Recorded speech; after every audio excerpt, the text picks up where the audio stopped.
حضرت امام حسین تشریف لائے، بچوں سمیت آئے۔ حر بن یزید ایک شخص تھا، حر بن یزید، حر بن یزید نام یاد رکھنا۔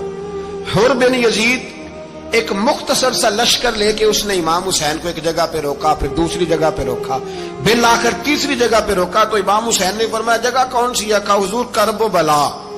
فرمایا بس یہی خیمے لگا دو، یہی۔ حضرت سیدہ زینب نے پوچھا امام حسین سے کہ سارے زمانے نے روکا ہے، ٹھیک ہے آپ حق پہ ہیں، یہ بھی سب نے کہا ہے آپ حق پہ ہیں، پر روکا بھی سب نے، آپ روکے کیوں نہیں؟ تو ابن کثیر اور ابن اسیر لکھتے ہیں کہ امام حسین رو پڑے، کہنے لگے بہن میں رک جاتا پر میں نے رات کو نانا مصطفیٰ کو خواب میں دیکھا ہے۔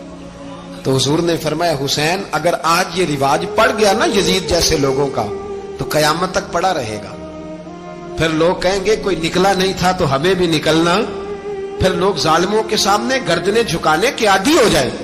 میں کہتا رہتا ہوں، کہہ رہا ہوں، کربلا کی جنگ کفر اسلام کی جنگ نہیں، کفر اسلام کی جنگ نہیں کربلا کی، کیونکہ یزید تو بڑا پکا نمازی تھا، خطبہ دیتا تھا وہ تو۔ جب امام حسین رضی اللہ تعالیٰ عنہ نے کربلا کے میدان میں جمعے کا دن تھا تو یزید کے سامنے کو بات کرنی شروع کی عمر بن سعد کے سامنے، تو عمر بن سعد کہنے لگا حسین زیادہ باتیں نہ کر، ہمارا جمعہ لیٹ ہو رہا ہے، جنگ کے لیے تیار ہو، فٹافٹ آ۔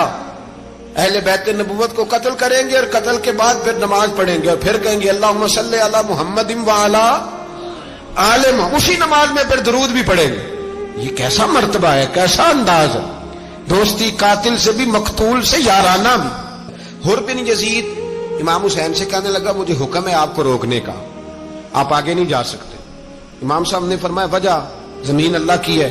اس نے کہا آپ بیعت نہیں کر رہے، یزید کی حالات آپ کے حق میں درست نہیں ہیں، آپ نہیں جائیں گے۔ امام روک گئے۔ ظہر کی نماز کا وقت ہوا تو حضرت علی اکبر امام حسین کے بڑے صاحبزادے انہوں نے اذان ظہر پڑھی تو حر بن یزید کے لشکر نے امام حسین کے پیچھے نماز ادا کی۔ کہا بھئی تم مقابلے میں آئے ہو نماز پیچھے پڑھتے ہو؟ کہا حضور مقابلہ تو تلواروں سے کر رہے ہیں پر ہمارا دل تو مانتا ہے نا کہ مصطفیٰ کا نواسہ بڑی شان والا ہے۔ حر بن یزید نے 3 نمازیں لشکر سمیت امام حسین کے پیچھے پڑھی ہیں، 3 نمازیں، ظہر اثر اور مغرب۔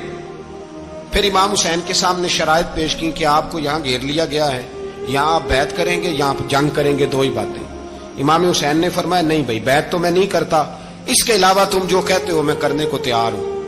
اس نے خط لکھا، عبید اللہ ابن زیاد کو ایک بندہ دوڑایا پیچھے، کوفے چند میل پہ کوفہ تھا، کہا وہ نہیں مان رہے، کیا کرنا ہے؟ تو حسین ابن علی ہے، میں زیادہ دیر انہیں روک بھی نہیں سکتا۔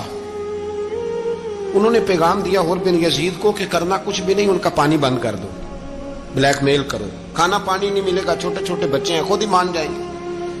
حضرت امام علی مقام کے بارے میں حر کے پاس جب یہ پیغام آیا تو حر کہنے لگا میری طبیعت نہیں مانتی حسین پر پانی بند کروں، دل نہیں مانتا۔ جب یہ لفظ کہے نا دوبارہ تو پھر عبید اللہ ابن زیاد نے عمر بن سعد کو 10,000 آدمی دے کے بھیجا، کہا حر بن یزید لچک دکھا رہا ہے